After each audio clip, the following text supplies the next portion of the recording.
record attempt on Sunday. Is that still the plan?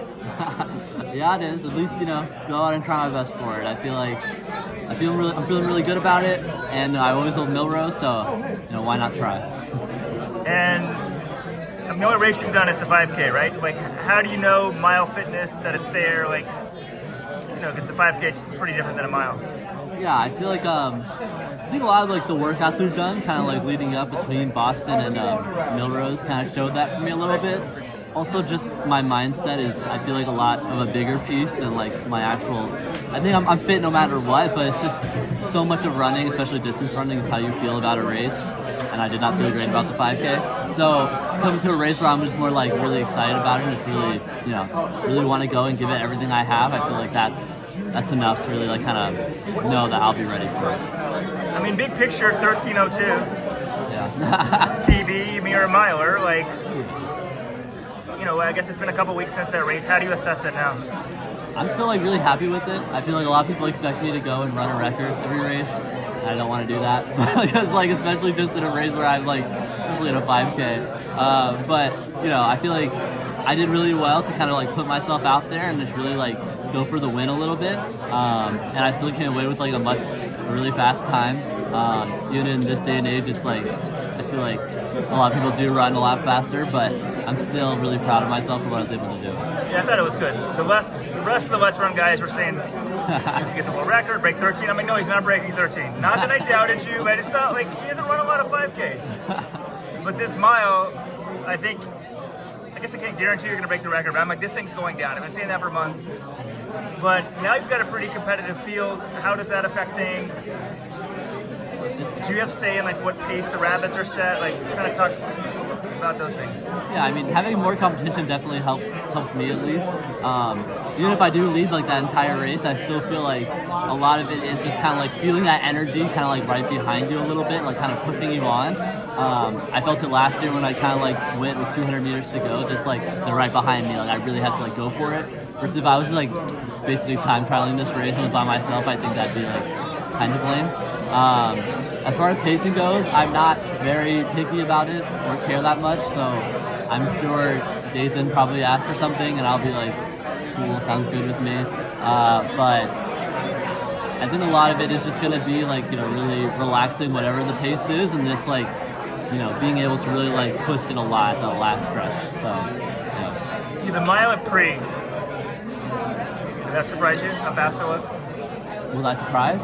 Yeah. Oh, yeah, for sure. I knew I was like, I've got to get the American record. That was kind of like the goal for that race.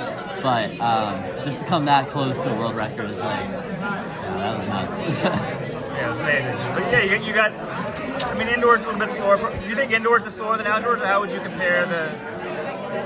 Yeah, I mean, I guess like, based on all my PRs, yeah, indoors is slower than outdoors. But it doesn't feel slower. Like indoors feels very like exciting and fun, and like I think running around a shorter track just makes me feel like I could run like a little faster, like using the bank a little bit to kind of like speed myself up and just like, I don't know, having a crowd like right on top of you versus being outside.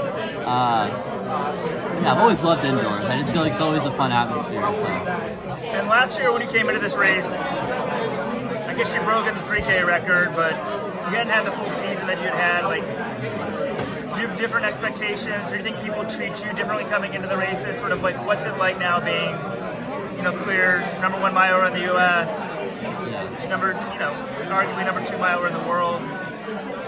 Does that change things for you? It definitely changes things a little bit. I feel like coming into this race last year, I was like, I don't even want to run Millrose. I feel like something bad's going to happen here, and I had like weird superstitions about it.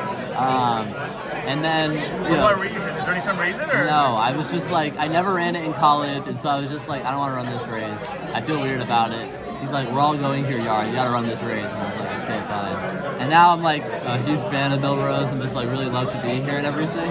But yeah, like, you definitely like feel a little bit of that pressure. I'm usually pretty good with it and can just be like, it is what it is, but you definitely get treated differently in that race. I'm sure I'm going to be treated differently towards just like, Yared, get to the front and like lead us or something. And I'm going to try my best. But I feel like a lot of it is just like, using that pressure to kind of like help push you along a little bit. Like, you know, now I have all these expectations, what people want me to do, but you know, the most important expectations are the ones I put on myself. And so, as long as I can reach the goals that I have for that day, like that's all that matters. And so, I'm just gonna go out and have fun, and that's what I've always wanted to do. So, yeah. And but Josh is here, and there's been a lot of talk between him and Jakob talking about world championships, the Olympics. Do you look at the banter between them at all, or do you worry about?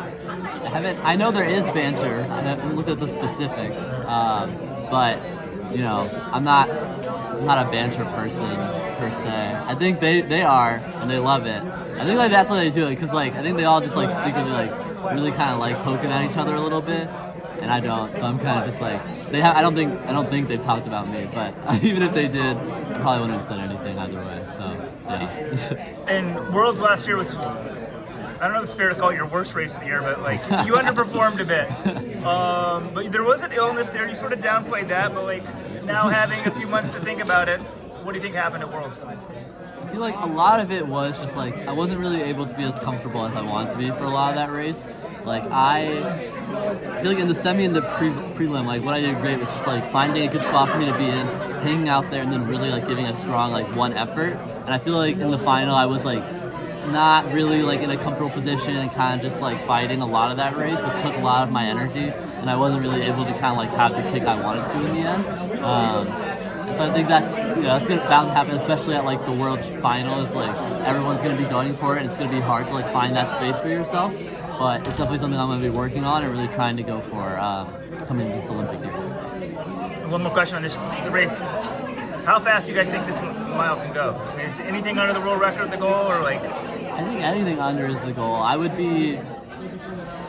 always usually surprise myself, but I really think that like, you know, 3:46 should be fine, and that's kind of what you have to run anyway to get the world record. So, you know, anything under, of course, is welcome, and I'm happy to have it. But I feel like that's kind of probably the aim, to kind of just like undercut it just so shortly. So. Yeah, I mean, I guess Kajelcha missed it by 100th here a couple years ago. So. So. All right, good luck. Thank you.